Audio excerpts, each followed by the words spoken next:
तो hello my dear friends, कैसे हैं आप सब। स्वागत है आपका अपने यूट्यूब चैनल रॉ एडुकेशन पर, जहां पर मैं आपको कराऊंगा ट्रिग्नोमेट्री की क्लासेस। एंड अभिषेक सर और रोशन सर कराएंगे आपको अरिथमेटिक, अलजेब्रा एंड ज्योमेट्री की क्लासेस।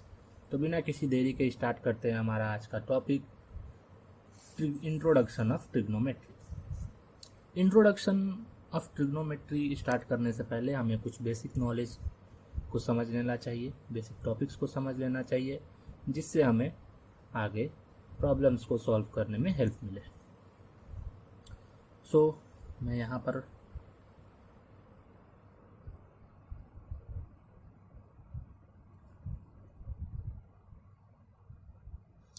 पर मैंने एक राइट एंगल ट्रायंगल बना दिया है और इसका नाम दे दिया है ए बी सी। ठीक है, ये हमारा राइट एंगल है। अब हमको सबसे पहले ट्रिग्नोमेट्रिक में कोई भी काम करने से पहले पता होना चाहिए कि हाइपोटेनस, परपेंडिकुलर और बेस किसको कहेंगे। तो हम लोग यहाँ पर अपने सुविधा के लिए एक और एंगल ले लेते हैं, एंगल सी। ठीक है, तो इस एंगल से क्या हमको हेल्प मिलेगा कि हम लोग परपेंडिकुलर और हाइपोटेनस बहुत ही इजीली ढूंढ पाएंगे। तो हाइपोटेनस क्या होता है? हाइपोटेनस बोलेंगे ये जो मेरा राइट एंगल के अपोजिट वाला साइड है, और या इसको बोल सकते हैं कि सबसे बड़ा साइड, ये होता है हाइपोटेनस। हाइपोटेनस को हम लोग एच से डिनोट करते हैं, इसको हम लोग हिंदी में बोलते हैं कर्ण। फिर जैसे कि मैंने आपको बोला कि एंगल सी को लेने से हमें बहुत हेल्प मिलेगा। एंगल सी हमको बताता है कि जो उसके अपोजिट में साइड होता है वो होता है परपेंडिकुलर और लंब। हिंदी में उसको बोलेंगे लंब। कई लोग इसको बोलते हैं opposite to angle C. Okay, opposite side to angle C, ये भी याद रखिएगा, अपोजिट साइड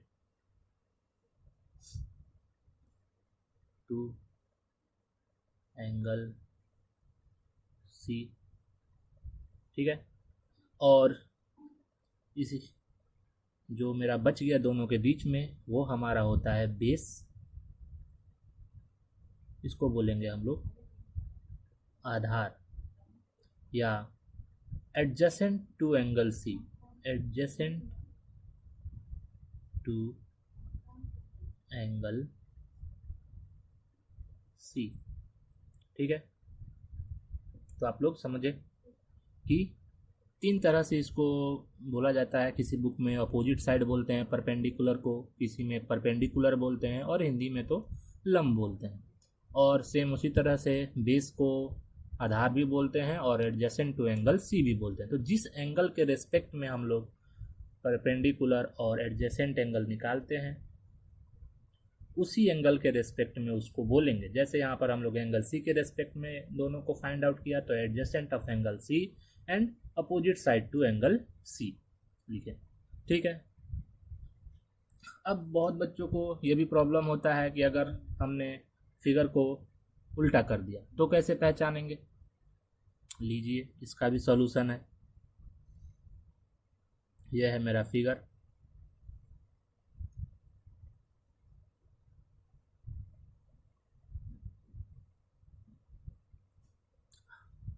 ठीक है, यह है मेरा एंगल और यह है मेरा राइट एंगल। तो हमें हमेशा याद रखना है कि हमको राइट एंगल के अलावा एक एंगल अपना लेना है जो हमें हेल्प करेगा परपेंडिकुलर और बेस को फाइंड आउट करने में। तो देखिए, ये हमारा ट्रायंगल उल्टा हो चुका है। तो मैंने आपको एक ही चीज़ बताया है कि हमेशा जिस एंगल के रिस्पेक्ट में करेंगे उस पर ध्यान देना है। तो सबसे पहले तो हम बता दिए हैं आपको कि 90 डिग्री वाले जो एंगल है उसके अपोजिट में होता है हाइपोटेनस एच। और जो एंगल हम लोग लिए हैं परपेंडिकुलर और बेस को फाइंड आउट करने के लिए, उसका पोजीशन फाइंड आउट करने के लिए, उसके हिसाब से ये जो मेरा है वो क्या होगा, परपेंडिकुलर हो जाएगा। पी मतलब कि लंब ये हो गया कर्ण, और बेस क्या होगा इन दोनों के बीच का, तो ये हो गया मेरा बेस, मतलब कि आधार। ठीक है, सो इन दो फिगर से आपके डाउट्स क्लियर हुए होंगे कि पिक्चर उल्टा हो तो भी कैसे हम लोग पहचान सकते हैं कर्ण, आधार, लंब या परपेंडिकुलर, हाइपोटेनस, बेस। ठीक है, अब आगे चलते हैं। Trigonometric ratio, trigonometric ratio, trigonometric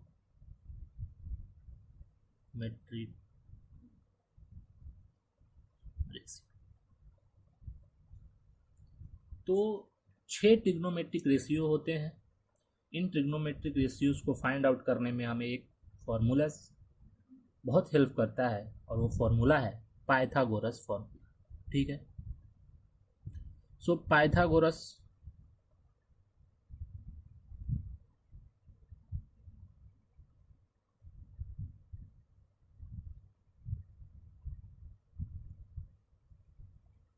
Pythagoras formula होता है।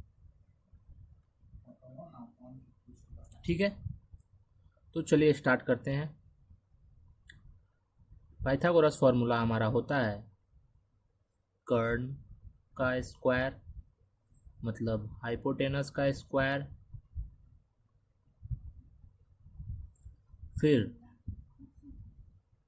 परपेंडिकुलर का स्क्वायर मतलब लंब का स्क्वायर,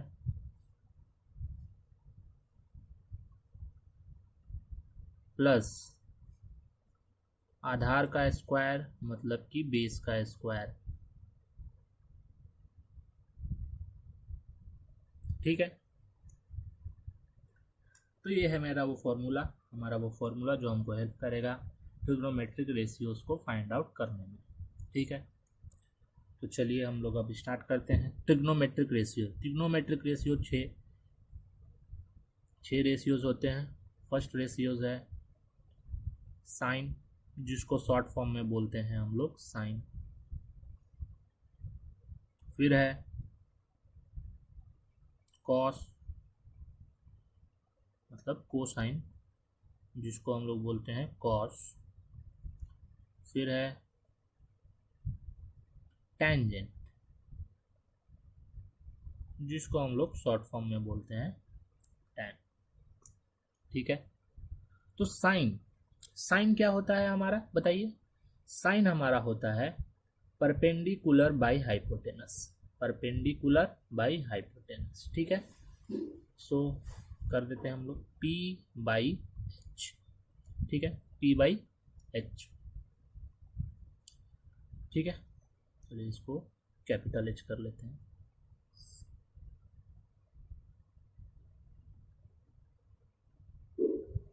ठीक है, P by H. P by H मतलब A B by A C.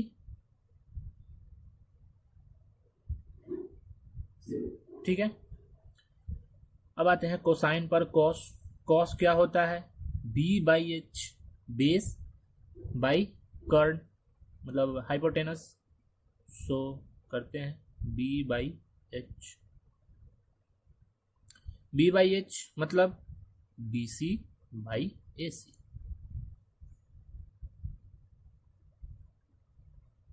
ठीक है, और 10 साइन बाई कॉस कर देंगे तो हो जाएगा P by H by B by H, और एच से एच कट गया तो बचा क्या P बाई बी, मतलब कि ए बी बाई। ठीक है, और ये तो 3 है, हम जानते हैं 6 होते हैं रेशियो, तो बाकी 3 है वो है कोसेकेंड, सेकेंड,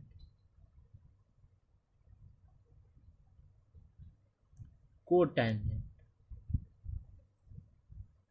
ठीक है, कोसेकेंट क्या होता है? ये होता है रेसिप्रोकल ऑफ साइन, मतलब 1/sin, और 1/sin होगा तो क्या हो जाएगा? ये h ऊपर आ जाएगा, p नीचे आ जाएगा, तो h/p।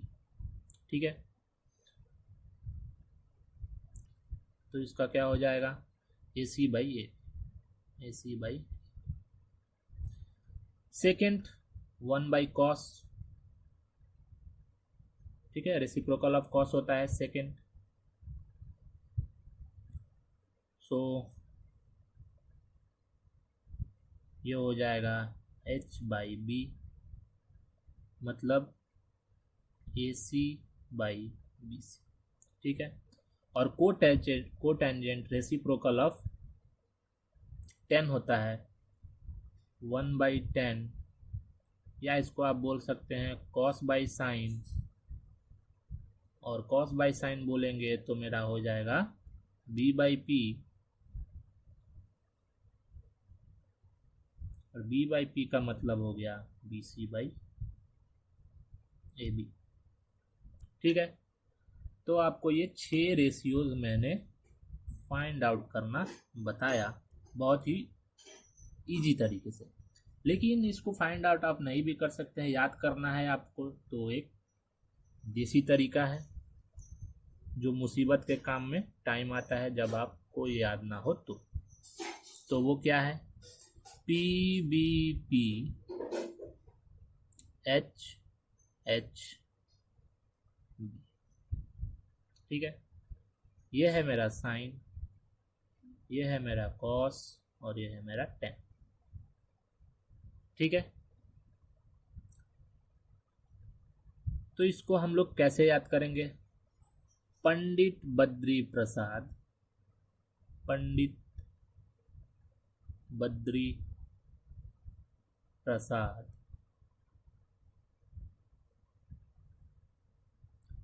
हरि हरि बोल। ठीक है, अगर ये आपको याद हो गया तो पंडित का P, हरि का H तो हो गया साइन, फिर बद्री का B, हरि का H तो B/H हो गया कॉस, और फिर प्रसाद का P, बोले का B, P/B हो गया tan। तो ये है आपका शॉर्ट ट्रिक याद करने का। ठीक है, चलिए अब हम लोग को सारी चीज़ें पता चल गई। अब हम लोग यहाँ पर एक सवाल कर लेते हैं जिससे हमको आसानी हो इस चीज़ को समझने में। तो चलिए, सवाल नंबर 1 है, given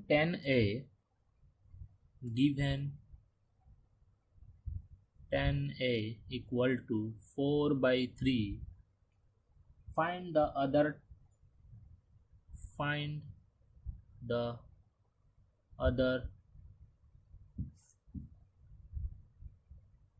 trigonometric ratios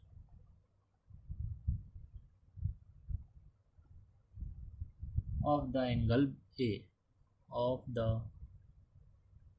angle A, ठीक है, ये था मेरा सवाल, और अब हम इसको सॉल्व करेंगे।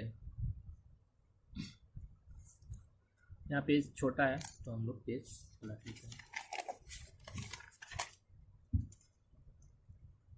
ठीक है, तो यहाँ पर एक ट्रायंगल बना लेते हैं पहले, वो भी राइट ट्रायंगल जिसका एक एंगल 90 डिग्री हो। ठीक है, ये हुआ मेरा ट्रायंगल ABC। ठीक है, तो यहाँ पर हमको दिया है ये एंगल, ठीक है, और ये तो है ही 90 डिग्री, और यहाँ पर हम लोग इस एंगल को लिए क्योंकि वहाँ पर आप देखें 10A दिया था 3/4/3। ठीक है, सॉल्यूशन, सो हमको दिया है 10 इक्वल टू 4/3। अच्छा, 10 का फॉर्मूला क्या होता है? P/B, मतलब कि परपेंडिकुलर 3 है, ठीक है। तो परपेंडिकुलर कौन सा है? ये है मेरा परपेंडिकुलर, एंगल के अपोजिट वाला। और बेस ये है हाइपोटेनस के अपोजिट, ये हाइपोटेनस है, ये परपेंडिकुलर है और ये बेस है। तो बेस 3 दे दिया है, तो हमको h निकालना होगा। अभी हम लोगों ने फॉर्मूला पढ़ा पाइथागोरस का, h² equal to p² plus b²। तो हमको p पता है, b पता है, तो h निकाल सकते हैं। तो h से स्क्वायर हटेगा तो इस पर आ जाएगा रूट ओवर। p का वैल्यू है 4, तो 4 का स्क्वायर प्लस b का वैल्यू है 3, 3 का स्क्वायर, ये हो जाएगा 16 प्लस 9 इक्वल टू √25। और √25 आप लोग जानते हैं क्या होता है? 5 × 5 लिख सकते हैं। और जब भी रूट के अंदर दो नंबर, एक ही नंबर 2 बार होता है, तो जब रूट हम हटाएंगे तो उस नंबर को 1 बार लिखेंगे। तो ये रहा मेरा आंसर h इक्वल टू कितना है? 5। तो देखिए, अब हमको h भी मिल गया, तो अब हम लोग आसानी से सारे ratio, trigonometric ratio find out कर सकते हैं। तो चलिए कर लेते हैं। साइन p/h, सो p है 4, h है 5, 4/5। कॉस b/h, b है 3, h है 5, तो 3/5। फिर है 10 है, अब हमको चाहिए कॉसेक, सो कॉसेक होता है साइन का उल्टा, यानी कि 5/4, h/p 5/4। फिर है सेक, सेक होता है कॉस का उल्टा, h/b, ये हो जाएगा 5/3। फिर है कॉट, कॉट होता है 10 का उल्टा, मतलब कि v/p, और 10 है यहाँ पर 4/3, तो ये हो जाएगा 3/4। ये है मेरे सारे आंसर्स। आशा करता हूँ आप सबको ये सवाल से सारे जो हमने यहाँ पर सीखा है वो आपको समझ आया होगा। और आपको अगर समझ आया है तो चैनल को सब्सक्राइब करें, लाइक करें, शेयर करें अपने फ्रेंड्स के साथ। Thank you.